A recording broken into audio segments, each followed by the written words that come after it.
Hello friends, welcome back to this channel. So in this video I'm going to teach you how to set light mode and dark mode.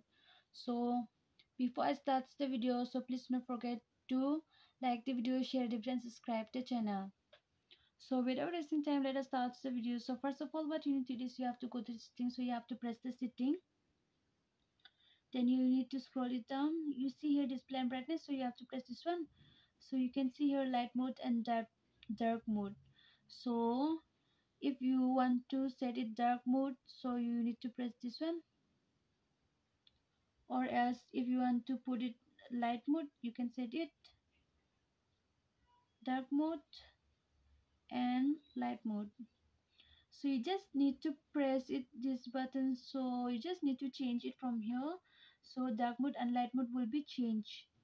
So now you know how to change it from this video.